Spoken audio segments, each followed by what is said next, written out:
حضرت سلیمان علیہ السلام حضرت داؤد علیہ السلام کے بیٹے تھے۔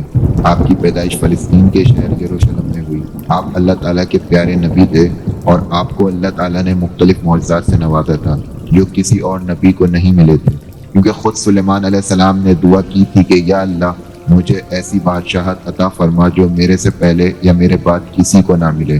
آپ کو زمین کے تمام پرندوں اور جانوروں سے بات کرنے کی صلاحیت حاصل تھی۔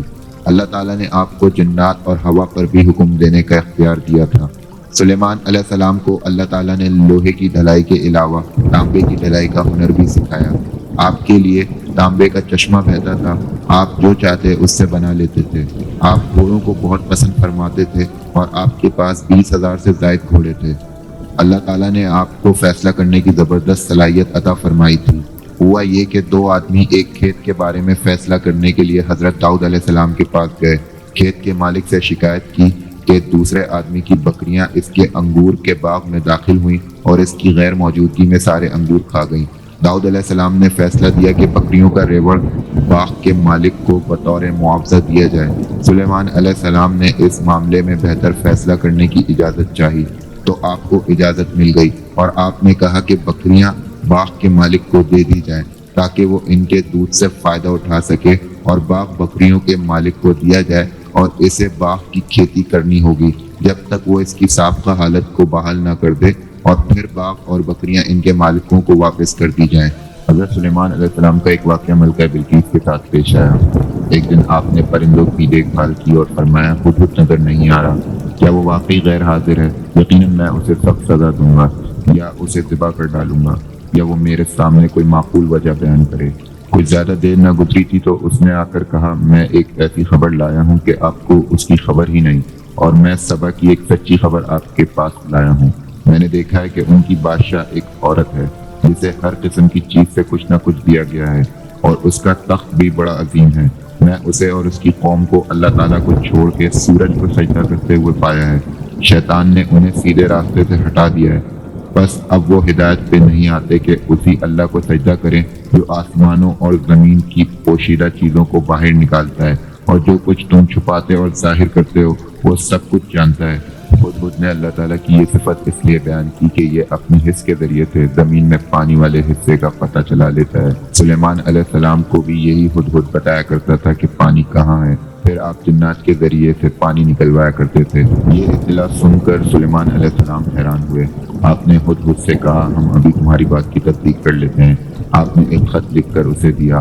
ہدہد نے خط کو لے کر ملکہ بلقیس کے محل پہنچا۔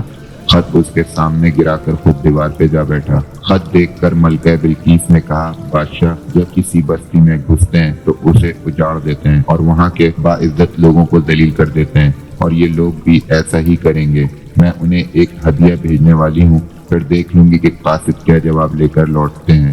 وہ یہ دیکھنا چاہتی تھی کہ سلیمان علیہ السلام کس طرح کے بادشاہ ہیں اور وہ لڑنے کی طاقت رکھتے ہیں کہ نہیں۔ چنانچہ انہوں نے فلسطین کی طرف بے شمار طائف روانہ کیے تاکہ لڑائی کی نوبت نہ آئے، لیکن جب یہ طائف سلیمان علیہ السلام کے پاس پہنچے تو آپ غضبناک ہو گئے اور قاصد کو کہا کیا تم مال سے مجھے مدد دینا چاہتے ہو؟ مجھے تو میرے اللہ نے اس سے بہت بہتر دے رکھا ہے جو اس نے تمہیں دیا ہے، بس تم ہی اپنے تحفوں سے خوش رہو۔ جا ان کی طرف واپس لوٹ جا، ہم ان کے مقابلے پر وہ لشکر لائیں گے جن کے سامنے پڑنے کی ان میں طاقت نہیں، اور ہم انہیں ذلیل اور پست کر کے انہیں وہاں سے نکال باہر کریں گے۔ قاصد ان کا جواب سن کر اور صورتحال دیکھ کر دہشت زدہ ہو گیا۔ انہوں نے بلقیس کے پاس جا کر ساری حقیقت بیان کر دی۔ ملکہ بلقیس نے انہیں پیغام بھجوایا کہ ہم اسلام قبول کرنے کے لیے تیار ہیں۔ سلیمان علیہ السلام کے پاس جب یہ پیغام پہنچا، آپ نے فرمایا تم میں سے کوئی ہے جو ان کے مسلمان ہو کر پہنچنے سے پہلے ان کا تخت مجھے لا دے۔ ایک قوی ہیکل جن کہنے لگا آپ اپنی مجلس سے اٹھیں، اس سے پہلے ہی میں اسے آپ کے پاس لا دیتا ہوں۔ یقین مانیے کہ میں اس پہ قادر ہوں اور ہوں بھی امانت دار۔ جس کے پاس کتاب کا علم تھا وہ بول اٹھا کہ آپ پلک جھپکائیں، اس سے بھی پہلے میں اسے آپ کے پاس پہنچا سکتا ہوں۔ جب آپ نے اسے اپنے پاس موجود پایا تو فرمانے لگے یہی میرے رب کا فضل ہے تاکہ وہ مجھے آزمائے کہ میں شکر گزاری کرتا ہوں یا ناشکری، اور جو ناشکری کرے تو میرا پروردگار بے پرواہ اور کرم کرنے والا ہے۔ سلیمان علیہ السلام نے حکم دیا کہ تخت کی صورت بدل دو تاکہ معلوم ہو جائے کہ یہ راہ پا لیتی ہے یا ان میں سے ہوتی ہے جو راہ نہیں پاتے۔ تخت میں تبدیلی کا حکم سن کر اس میں سے ہیرے جواہرات نکال دیے گئے اور دوسری جگہوں پر لگا دیے گئے۔ پھر سلیمان علیہ السلام کی ملکہ بلقیس سے گفتگو شروع ہوئی۔ پھر وہ انہیں تخت کے پاس لے آئے۔ اس سے پوچھا کہ تیرا تخت بھی اسی طرح کا ہے؟ اس نے نہ تو یہ کہا ہاں، کیونکہ وہ تو اپنا تخت پیچھے سبا کے علاقے میں چھوڑ آئی تھی، یہاں کیسے آ سکتا تھا، نہ اس نے یہ کہا کہ نہ، کیونکہ یہ وہی محسوس ہو رہا تھا۔ اس نے عجیب جملے میں جواب دیا کہ یہ وہی لگتا ہے۔ سلیمان علیہ السلام یہ جواب سن کر حیران ہوئے۔ پھر آپ نے اسے اپنی سلطنت کا غلبہ دکھانے کے لیے ایسا منظر دکھایا جو کسی بشر نے آج تک نہیں دیکھا۔ چنانچہ آپ اسے ایک محل میں لے گئے۔ یہ مکمل طور پر شیشے کا تھا۔ اس سے دوسری طرف دیکھا جا سکتا تھا۔ فرش بھی شیشے کا تھا۔ شیشے کے نیچے پانی چھوڑا گیا تھا۔ پانی چلتا رہتا تھا۔ آپ اسے لیے اندر داخل ہوئے تو وہ بہت حیران ہوئی کہ محل میں پانی بہہ رہا ہے۔ اس نے اپنا لباس کچھ اوپر کر لیا کہ بھیگ نہ جائے۔ اس نے اپنا پاؤں پانی پر رکھنا چاہا تو وہ شیشے پر پڑا اور زیادہ حیران ہوئی اور شرمندہ بھی کہ دھوکہ کھا گئی، اور یہ سب کچھ جنات کے ذریعے تیار کرایا گیا تھا۔ یہ عظیم سلطنت دیکھ کر وہ جان گئی کہ سلیمان علیہ السلام صرف بادشاہ ہی نہیں، نبی بھی ہیں۔ چنانچہ اس نے فوراً ایمان قبول کر لیا۔ سلیمان علیہ السلام کا ایک کارنامہ یہ بھی ہے کہ آپ نے مسجد اقصیٰ کی تعمیر کروائی۔ اس کی پہلی تعمیر یعقوب علیہ السلام نے کرائی تھی۔ صحیح حدیث میں ہے کہ رسول اللہ صلی اللہ علیہ وسلم سے پوچھا گیا، زمین میں کون سی مسجد سب سے پہلے تعمیر کی گئی؟ آپ نے فرمایا مسجد حرام، یعنی مکہ معظمہ والی مسجد۔ پھر آپ سے پوچھا گیا اس کے بعد کون سی مسجد بنائی گئی؟ آپ نے جواب دیا مسجد اقصیٰ۔ جب بخت نظر نے قسط پر قبضہ جما لیا تو اس نے مسجد اقصیٰ ڈھا دی۔ لیکن پھر جب سلیمان علیہ السلام کو اللہ تعالیٰ نے بادشاہت عطا کی تو انہوں نے تعمیر کا کام شروع کرایا۔ اس کے ساتھ ہی انہوں نے ہی ہیکل سلیمانی کی تعمیر کروایا۔ یہود آج تک اس کو مقدس سمجھتے ہیں۔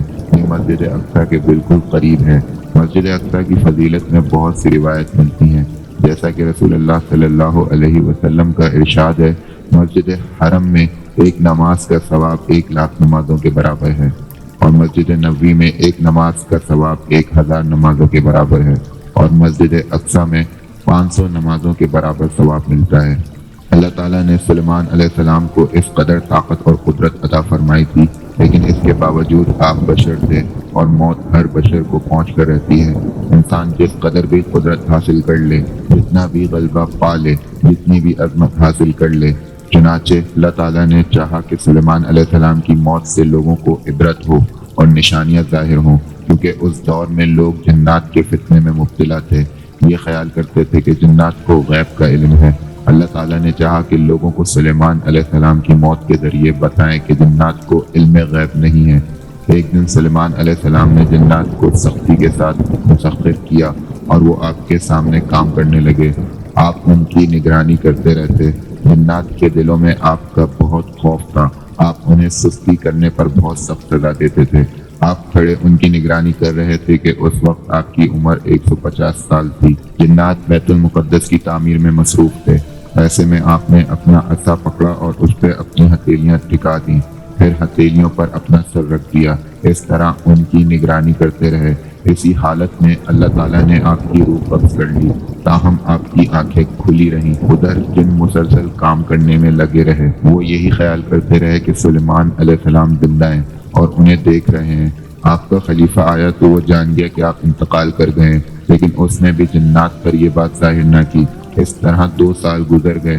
جن اس قدر سخت نگرانی پر حیران تھے، وہ دیکھ رہے تھے کہ 2 سال سے سلیمان علیہ السلام نے حرکت تک نہیں کی، پلک تک بھی نہیں جھپکائی۔